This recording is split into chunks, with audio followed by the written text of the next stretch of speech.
네, 안녕하세요. 아키윤입니다. 지난 시간에 이제 철근 콘크리트의 피복 두께에 대해서 설명을 드렸는데 영상이 너무 길어져서 2부로 넘겼죠. 그래서 이번 시간에 2부 영상 이어가고요. 이번 시간에는 지난 1부 영상에서 처음에 이제 영상을 하나 보여드렸죠. 아파트 영상을 보여드렸고, 그 아파트 지금 요 세대가 저희 집입니다. 하필이면. 그래서 그 위에 이렇게 발생되어 있는 뭐 하자라고도 볼 수 있겠고, 어떻게 보면 오래된 아파트에 일어날 수 있는 또 흔한 일이기도 하고, 그래서 이 부분에 대해서 사진을 보면서 왜 이런 일이 발생했는지 한번 탐구를 해보려고 합니다. 근데 여기서 굉장히 중요한 요소가 나오기 때문에 여러분들 끝까지 한번 집중해서 봐주세요. 정말 중요한 요소 중에 하나예요. 자, 먼저 크게 두 부분으로 볼 수가 있을 것 같아요. 여기 요 부분 하나, 여기 요 부분 하나, 이렇게 볼 수가 있어요. 여기는 이제 요 끄트머리 하부 쪽이 탈락된 거죠. 여기도 사실 거의 마찬가지예요. 근데 여기와 여기에 지금 생긴 요인이 달라요. 이런 콘크리트의 탈락이 생긴 이유가 다릅니다. 여기는 많이들 그냥 딱 봐도 사진만 봐도 아실 것 같아요. 왜 이런 이유가 발생했는지. 근데 여기부터 먼저 한번 살펴볼게요. 이쪽부터. 네, 이 사진은 제가 이제 저희 뒷 발코니에서 이렇게 허리를 내밀어서 위로 올려다보면서 사진을 찍은 거예요. 그러니까 요 부위를 찍은 거죠. 요 부위. 그리고 너무 어두워 가지고 제가 좀 밝혔어요. 그랬더니 보시면 여기 이렇게 철근이 노출이 돼 있죠. 역시나. 그리고 녹이 쓸어 있습니다. 이렇게 녹이 쓸면은 뭐가 문제냐면, 이 철근에 녹이 쓸면 200%나 부피가 팽창한다 그래요. 최종적으로는. 그러니까 콘크리트 안에 이렇게 철근이 들어 있는데 녹이 쓸어서 이렇게 부피가 팽창한 거죠. 그럼 어떻게 되겠습니까? 여기가 다 떨어져 나가겠죠. 크랙이 가면서. 이게 딱 이거예요. 물이 얼어서 부피가 커지는 게 한 9% 정도, 그러니까 약 10% 정도 부피가 팽창한다 그래요. 근데 이 철근은 200%가 팽창을 하니까 말 다 한 거죠. 그러면 여기서 이제 이 철근이 왜 녹이 쓸었냐, 요걸 따져봐야 돼요. 근데 딱 보니까 저는 이제 유추가 되는 거죠. 그러면서 여기서 중요한 요소가 등장을 하는 거고요. 자, 지금 여기 요 부분을 제가 확대를 좀 해보면 여기 살짝 움푹 들어간 거 보이시죠? 들어가서 음영이 졌잖아요. 그래서 이렇게 오다가 여기 움푹 들어가서 이렇게 돼서 다시 이렇게 되는 단면 형상이잖아요. 그래서 제가 요 발코니를 이렇게, 요것이 바로 이제 제가 그 중요한 요소라 그런 거, 물 끊기 홈입니다. 이게 홈, 물 끊기 홈, 물을 끊어준다, 요거예요. 그래서 제가 요 발코니를 쫙 자른 단면을 여기다 다시 한번 살짝 그려볼게요. 이렇게 슬래브가 올 것이고요. 좀 크게 이 부분 확대해서 그려볼게요. 이렇게 위로 상부로 턱이 생길 것이고, 하부로도 이렇게 턱이 생기는데, 중요한 건 이 끝에를 이렇게 홈을 파놓습니다. 지금 여기가 그렇게 이제 홈이 파인 부분이에요. 그 다음에 요 이제 샤시가, 창이 이렇게 틀이 생기고 요 아래 형성이 되고 유리가 이렇게 껴질 것이고, 위로도 마찬가지겠죠. 위로도. 그런데 이때 이렇게 홈을 파놔야 비가 왔을 때 벽을 치고 흘러내리다가 여기로 말려 들어오면서 더 이상 이 샤시까지 진입을 못하고 여기서 아래로 뚝 떨어져 버리는 거죠. 1차적으로 가장 중요하게 이렇게 물을 막아주는 거예요.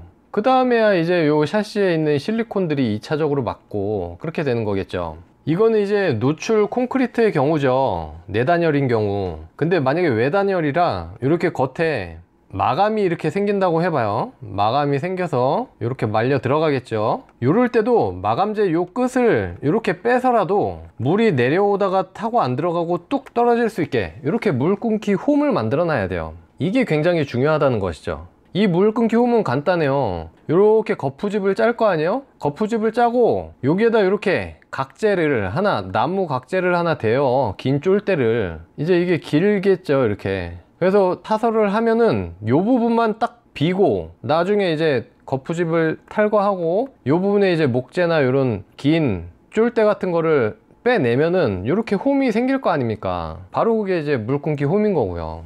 물 끊기 홈 이해 가셨죠? 근데 어쨌든 여기서 보면은 거꾸로 물 끊기 홈 때문에 문제가 생겼다, 이렇게 볼 수가 있어요. 자, 이 물 끊기 홈이 굉장히 중요하다 그랬는데, 여기에서는 이 물 끊기 홈 때문에 하필이면 이 문제가 생겼다고 볼 수가 있는 거예요. 혹시 아시겠나요? 알려드릴게요. 설명을 드리면, 지금 물 끊기 홈이 이렇게 안으로 파여서 파인면이 오는데, 그 면하고 지금 노출된 이 콘크리트하고 면이 같아요, 거의. 그럼 여기서 뭘 생각해 볼 수 있느냐, 다시 단면을 제가 확대해서 그려볼게요. 이렇게 물금 끼움이 있잖아요. 그럼 이 철근 위치가 물금 끼움의 약간 바깥쪽에 위치해 있죠. 이 물금 끼움 면의 바깥쪽, 그리고 거의 면이 같아요. 그러면 자, 여기에서 철근의 위치가 한 여기 정도로 바짝 붙어 있다고 볼 수가 있는 거예요. 딱 봐도 뭔가 잘못돼 보이죠. 왜? 지금 이 부분 콘크리트 면과 철근의 표면 사이의 거리가 이제 피복 두께라 그랬는데, 이 부분에서는 피복 두께가 안 나와요. 아예 그냥 안 나와 버리죠. 지금 여기 붙어 있잖아요. 요 지점쯤 되겠죠. 요 지점이 붙어 있다 보니까 그래도 물은 안 들어갈 수가 있어요. 물은 오다가 이렇게 떨어질 수가 있는데, 물론 바람이 진짜 막 심하게 불고 하면은 굽이 쳐서 어떻게 들어갈 수도 있겠지만, 제가 꼭 물만이 아니라 그랬죠. 공기 중에 습이나 산소 뭐 이런 것들은 바로 침투할 수가 있겠죠. 그럼 충분히 철근이 녹이 씁니다. 부피가 커져요. 그러니까 지금 크랙이 이렇게 발생을 해버린 거죠. 이렇게 지금. 그래서 여기 보시는 콘크리트 면이 요 콘크리트 면인 거예요. 쉽게 얘기하면. 이해 가시나요? 이렇게 설명해 드리면 이해가 가시죠? 제 생각에 어느 정도 좀 일리가 있는 것 같지 않습니까, 여러분? 그리고 여기서 더 재밌는 사실을 한 가지 알 수가 있어요. 자, 이렇게 조금만 사진을 더 옆으로 옮겨가 볼게요. 자, 이 부분입니다. 더 웃긴 게, 올라가서 가까이서 보니까 끝부분이 또 이렇게 돼 있어요. 보시면 여러분 아시겠습니까? 딱 봐도 보수를 한 흔적이에요. 언젠가 한번 보수를 이렇게 했었나 봐요. 근데 이 부분 탈락된 거 보면 보수를 했던 부분이 또 떨어져 나갔죠. 자, 여기에서 이제 두 번째 보수를 할 때 간과한 게 있습니다. 뭐냐, 이 물금 끼움을 막아버렸어요. 그렇죠? 요 면을 보시면 이 면을 쭉 덮어서 요 끝까지 계속 갔을 텐데, 여길 보시면 물금 끼움 파놓지를 않았어요. 아까 그 단면이 이렇게 됐다 그럴 때, 그래서 요 부분이 이제 노출이 됐잖아요, 철근이. 그러면 어떻게든 이 물금 끼움을 좀 살려가지고 이렇게 보수를 좀 했어야 되는데, 그냥 여기다 이렇게 떡을 다 쳐버렸죠. 그냥 다 막아버렸어요. 그럼 물이 또 타고 내려오다가, 자, 조그만 틈이라도 있으면 모세관 현상 때문에 막 타고 또 올라갑니다. 그러면 결국 또 녹이 쓰는 거예요. 그러면 깨졌던 부분이 그대로 또 다시 탈락을 하는 거죠. 그리고 요 지금 샤시도 보면은 요 물금 끼움을 좀 벗어나서 밖으로 또 나와 있는 부분이 있어요. 요 튀어나온 부분은, 요런 부분은 뭐 상관이 없는데, 요런 부분의 디테일들이 깨끗하게 해결이 되지 않은 모습이에요. 처음에 공사할 때부터 뭔가 매끈하지가 않았죠. 그리고 또 최근에 요런 사례들이 있어요. 뭐 샤시를 새로 공사했다거나, 아니면은 물이 새서 이제 실리콘을 바르는데 다 떡칠을 한 거죠. 물금 끼움이 요 끝에처럼 이렇게 있어야 되는데, 요건 보니까 샤시를 가른 것 같기도 해요. 그러면서 샤시가 앞으로 튀어나오면서, 그림으로 그려보면 이거죠. 이렇게 있어서 기존에는 샤시가 이렇게 있었는데, 요걸 새로 리모델링을 하면서 요 점점 샤시가 두꺼워지고 앞뒤로 단열을 위해서 변화가 되는 추세니까 이게 이렇게 앞으로 튀어나오는 거예요, 샤시가. 물금 끼움을 가려졌죠. 그리고 실리콘을 여기다 이렇게 채우고,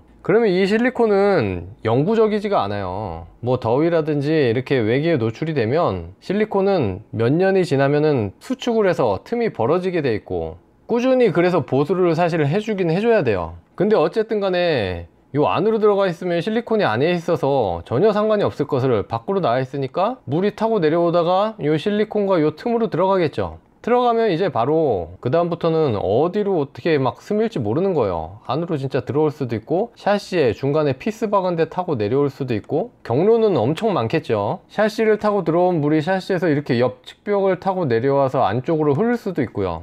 그래서 이런 걸 굉장히 조심해 줘야 돼요. 지금 이런 데는 충분히 간격이 있어 가지고 물금기가 다 돼 있단 말이죠. 그리고 이제 또 한 가지는, 여기 보시면 이렇게 뭐가 구멍을 막은 것 같은 흔적이 있는데, 요거 때문에 요인이 될 수도 있겠다라고 처음에 생각은 했었어요. 근데 왠지 이거를 저는 처음에 에어컨 실외기를 설치하려고 여기 측벽을 뚫었나 했는데, 위치상으로 그건 아닌 것 같아요. 또 왜냐면 측벽을 뚫으려면 여기는 지금 한 슬래브 중간 정도 될 것 같고, 한 위쪽 턱이어야 되는데 턱 높이도 얼마 안 나와서 이쪽에다 에어컨, 그리고 배면 발코니에다가 에어컨을 설치할 것 같지도 않고, 근데 이게 페인트가 이렇게 벗겨져 있는 게 의문이긴 해요. 만약에 이쪽으로 물이 침투했다, 그럼 벽 타고 내부로 해서 이제 철근까지 이렇게 내려올 수도 있는 거죠. 근데 일단은 그럴 가능성은 좀 희박하고, 아까 제가 말씀드렸던 그 피복 두께가 안 나오는 부분, 그 부분 때문인 것 같고요. 이제 여기 일단 말씀드렸고, 요 부분 있죠. 요 부분은 여러분들도 다 아시겠죠. 요새 아파트들 저층은 이렇게 방범망 시공을 많이 하잖아요. 처음 영상에서 보시면 요 창 바로 옆이 그 현관 진입부 지붕 있는 부분이에요. 그래서 그 지붕 타고 이렇게 넘어올 수도 있으니까 이전에 사시던 분이 이렇게 창을 설치한 것 같거든요, 방범창을. 근데 보시면 여기서도 큰 문제가 있죠. 설명 안 드려도 아시겠죠. 요 벽에다 박은 피스들, 그리고 굉장히 또 하필이면 촘촘히 박았어요. 이렇게 띄엄띄엄 박아도 될 것 같은데, 이거는 당연히 꼼꼼히 시공을 하신다고 하셨겠지만 안 좋은 선택이었죠. 이런 마감이 없는 노출 콘크리트에다가 피스를 박는 행위는 정말 잘못된 거고, 이렇게 방범망을 설치를 하신다 그래도 다른 방법을 쓰셨어야 돼요. 차라리 안쪽에 설치를 하신다든가. 근데 대부분은 이렇게 밖에 하시죠. 사실 안에 하기가 힘들고, 뭐 다른 시스템을 좀 개발을 하셔야 될 것 같아요. 요것도 그림으로 그려보면 이렇게 콘크리트 벽면 있고 안에 이렇게 철근이 배근이 돼 있을 텐데, 여기다 방범창을 이렇게 달고 피스로 딱 박아버리니까 이게 깊이가 얼마나 들어올지 모르죠, 피스 깊이가. 그렇지만 살짝만 들어왔다 그래도 크랙이 생기고 거기로 물이 침투하기가 너무 좋죠, 물 및 공기가. 그러면 당연히 철근의 부피는 팽창하게 되고 그 압을 못 이겨서 콘크리트가 다 이렇게 깨져 나간 겁니다. 지금 보시면 이 뒤쪽으로 철창 때문에 겨우 붙어 있는데 사실 이건 다 탈락된 거나 마찬가지 같아요. 그래서 이번 가을에 이걸 보수하고 도색을 한다 그럴 때 저는 이 철창 자체를 다 떼내고 여기를 이제 보수를 해야 될 것 같아요. 보통은 이제 철근에 이른 녹을 최대한 제거를 하고 레진 몰탈 같은 거를 정말 밀실하게, 그러니까 꽉 제대로 채워가지고 쫙 메꿈을 하는 거죠. 그 다음에 말려서 이제 그 위에다 페인트를 칠하면 또 굉장히 오래 갈 거예요. 그리고 여기서 참고삼아 한 가지 말씀드리면, 저희가 현장에서 철근을 보관하다가 녹이 쓰는 경우가 있잖아요, 살짝. 이럴 때 이제 건축주분들 및 저희도 마찬가지고 좀 걱정을 하죠. 저거 써도 괜찮냐. 근데 사실 크게 문제는 없다 그래요. 어느 정도까지는. 그 기준이 이 철근의 부피나 무게의 한 6% 정도? 6에서 7% 정도 팽창되지만 않았다면, 이 이상 팽창되지만 않았다면 충분히 써도 되고, 정말 살짝 어느 정도 낀 녹은 이 철근과 콘크리트의 부착에 오히려 더 도움을 준다고도 합니다. 저도 이번에 공부를 하면서 알았는데요. 그러니까 이제 그렇게 걱정 안 하셔도 되고, 그럼 이 녹이 있는데 타설을 하면 계속 생기는 거 아니냐. 근데 그게 아닙니다. 이렇게 철근이 있고 타설을 해서 이제 콘크리트가 쫙 주위로 밀실하게 메꿔지면 그 녹이 있는 상태에서도 아까 말씀드렸던 이 산화 피막 있죠, 부동태 피막이라고 했던 그 피막이 형성되는 순간 더 이상의 녹은 발생하지 않는다 라고 합니다. 네, 일단 뭐 여기까지 말씀드리면 될 것 같고요. 저희 집에 이렇게 일어난 사례를 가지고 또 영상을 만들어 보긴 처음인데 그것도 굉장히 안 좋은 사례인데, 그 사례를 통해 여러분들이 좀 이 부분에 대해서 또 아시고 넘어가시면 굉장히 좋을 것 같고요. 그러면서 이제 요 피복 두께에 대한 내용과 또 이런 물 끊기움을 만들어서 이렇게 물이 좀 들어오는 걸 방지하는 방법, 이런 거에 대해서 좀 이야기를 드렸습니다. 그리고 왜 이런 일들이 생기는지에 대해서도 한번 탐구 아닌 탐구를 해봤는데 재미가 있으셨는지 모르겠습니다. 저는 재밌다고 생각해서 막 영상을 만들어 봤는데, 네, 아무튼 끝까지 잘 봐주셔서 감사드리고요. 다음에 또 더 좋은 영상으로 돌아오겠습니다. 감사합니다.